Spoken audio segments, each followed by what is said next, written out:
Is this a dagger, which I see before me? The handle toward my hand. Are you staring down Macbeth for your GCSEs and feeling totally lost? Overwhelmed by the old school language, the twisted plot, and having no clue what to actually write in the exam? Well, what if I told you there's a formula for cracking this play? A way to go from feeling lost to feeling completely in control. In the next few minutes, I'm going to take you from confused to confident.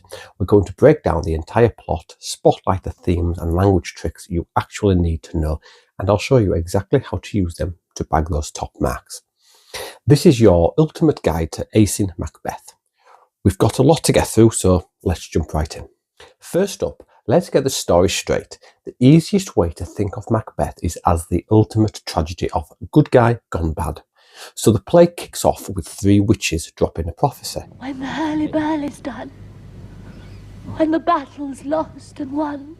A heroic Scottish general, Macbeth, is going to be king.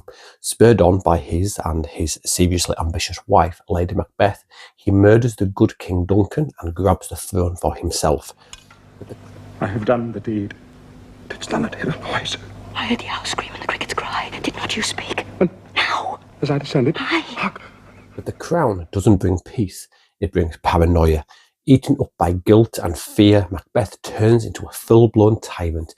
Worried by the prophecy that his friend Banquo's children will be kings, Macbeth declares, Our fears in Banquo stick deep. and has him murdered. He starts seeing ghosts and his entire kingdom turns on him. In a panic, he goes back to the witches who feed him more riddles. He's told to beware Macduff. Macbeth. Beware Macduff. Beware the Thane of Fife. But also that none of woman born shall harm Macbeth. Be bloody, bold, and resolute. Laugh to scorn the power of man. For none of woman born shall harm Macbeth. And he can't be beaten until great Burnham Wood to hide on Sinane Hills shall come against him. Macbeth shall never vanquished be until great Burnham Wood to hide on Sinane Hill shall come against him. Feeling untouchable, he carries on his reign of terror, even slaughtering the wife and kids of his rival, Macduff. But of course, the prophecies were designed to mislead him. Lady Macbeth, driven mad by her own guilt, takes her own life. And look how she rubs her hands. It is an accustomed action with her to seem thus, washing her hands. I have known her continue in this a quarter. An army led by Duncan's son Malcolm and a vengeful Macduff storms Macbeth's castle, using branches from Burnham Wood as camouflage. As I did stand my watch upon the hill, I looked toward Burnham, and anon methought the wood began to move. In the final epic showdown, Macbeth learns that Macduff was born by caesarean section. Despair thy charm, and let the angel whom thou still hast served tell thee Macduff was from his mother's womb untimely ripped. So he wasn't technically born of woman. Macduff kills Macbeth. Malcolm becomes rightful king and order finally returns to Scotland. And that's the story, from hero to zero in 5 acts. Now you know what happened, let's get into the why. To get top marks, you can't just retell the plot. You need to get inside the world Shakespeare was writing for and the characters he created. First, context. This is your secret weapon for bagging those marks.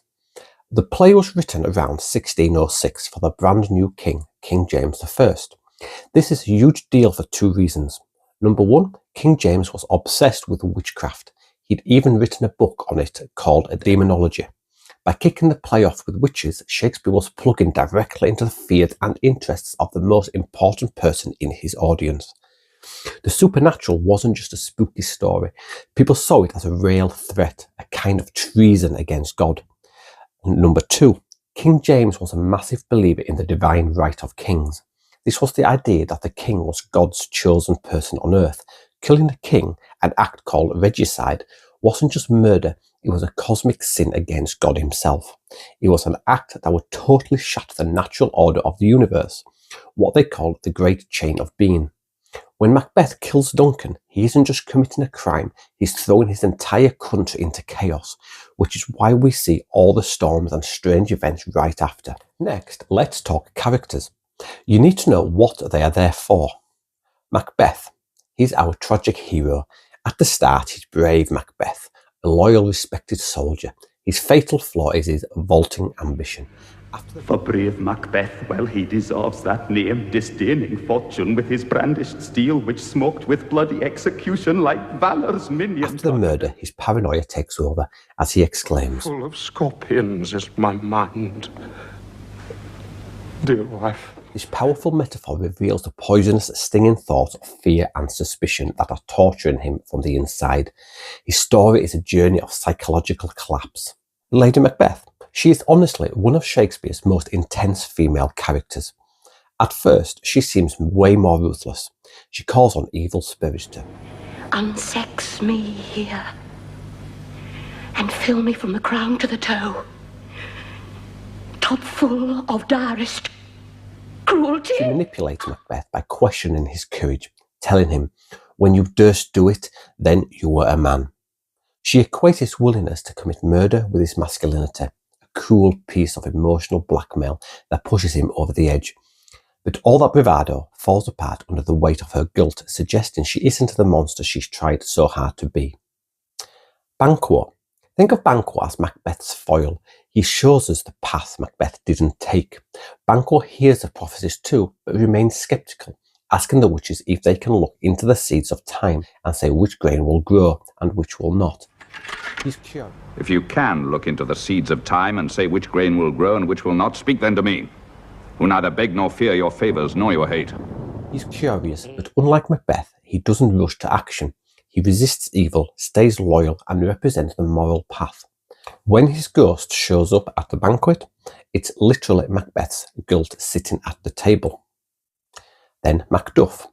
Macduff is the play's true hero, motivated by justice. When he learns his family has been murdered, his raw grief is clear as he cries, "Oh my..." Did you say all? Oh, hell, kite. All? All my pretty chickens. And their dam. At one fell swoop. His anguish turns into a righteous fury. He is the force that stops Macbeth's tyranny. He represents a different kind of ambition, not for himself, but for the good of the country. Okay, this is where we level up from just knowing the story to actually analysing it. It's not enough to say what happens, you have to explain how Shakespeare gets his ideas across. Let's start with the big ideas, the themes. This is the engine of the whole play. Macbeth says his only motivation is vaulting ambition, which overleaps itself and falls on the other. I have no spur to prick the side of my intent, but only vaulting ambition, which o'erleaps itself and falls on the other. It's a brilliant metaphor. Ambition is a rider trying to jump onto a horse, but leaping so high they fall off the other side. Shakespeare warns us that ambition without a moral compass leads to self-destruction. A great essay sentence. Shakespeare presents ambition as a destructive force that, once separated from morality, inevitably crushes a character, as we see in Macbeth's spiral from noble general into paranoid tyrant. After ambition runs wild, guilt takes over. After killing Duncan, Macbeth is horrified, asking, Will all great Neptune's ocean wash this blood clean from my hand? Later, after ordering Banquo's death, Macbeth sees a cycle of violence as inescapable, stating, It will have blood. They say blood will have blood. This shows his understanding that one violent act will lead to another, and his guilt cannot be contained. By the end, Lady Macbeth is the one obsessively trying to wash imaginary blood from her hands, crying, Out. Damn spot out, I say. For your analysis, try this. Shakespeare uses the recurring image of blood to symbolise inescapable guilt, showing how the psychological torture of their actions is far worse than any physical punishment. The witches and their prophecies drive the plot. The chant of Fair is foul, and foul is fair. hover through the fog and fill the air. Sets up a world where nothing is what it seems. So, are they controlling Macbeth's destiny or just exploiting his ambition? Shakespeare keeps it vague. They give Macbeth half-truths that play on his desires and lead him to ruin. You could say Shakespeare uses the witches' deliberately confusing prophecies to explore fate versus free will, suggesting that while supernatural forces might plant a corrupting idea, it's human choice that lets it grow. Now, let's get into the language and structure. This is your goldmine. Remember, don't just spot a technique, explain the effect. The play is soaked in images of blood, darkness and disease. Blood represents guilt. Darkness represents evil. Macbeth begs the stars. Hide your fires. Let not light see my black and deep desires. He wants his evil plans to stay hidden in the dark. These are speeches where a character speaks their thoughts aloud, giving us a direct pipeline into their brain. Macbeth's soliloquy. Is this a dagger which I see before me?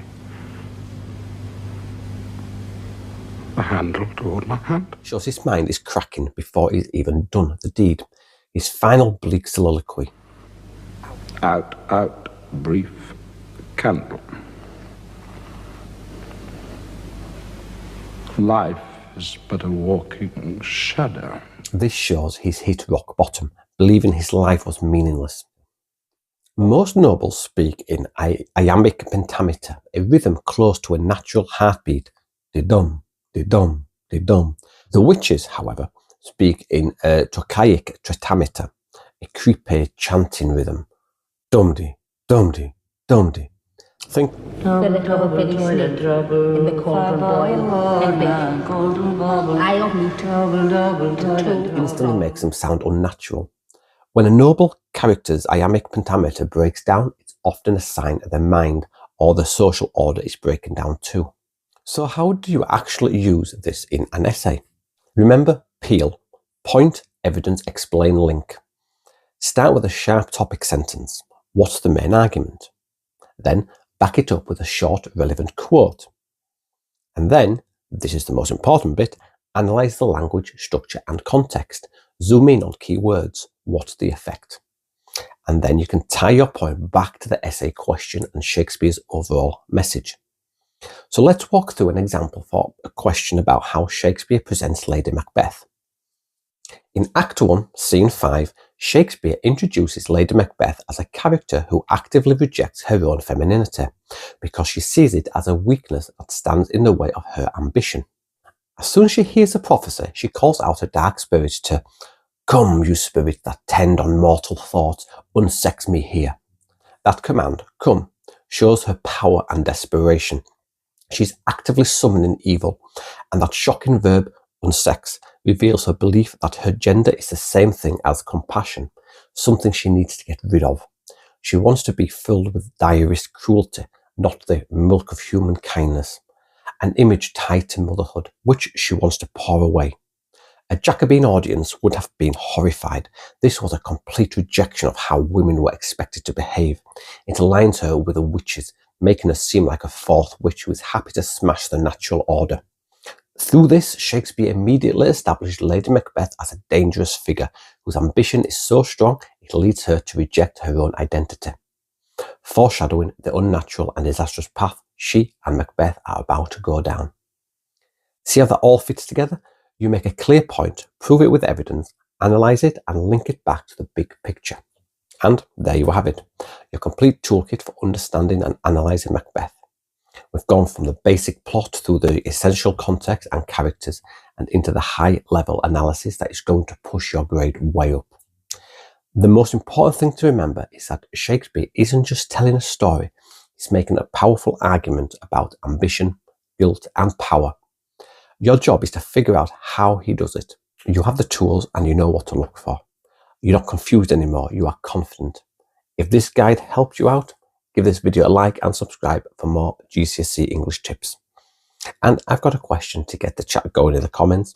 Was Macbeth a monster from the beginning, or did the witches and Lady Macbeth create the monster? Let me know what you think. Now go and smash that exam. And I will leave a link in the description below for the video I used in this recording, as well as a link to all of Shakespeare's works. And I will see you in the next one. Bye for now.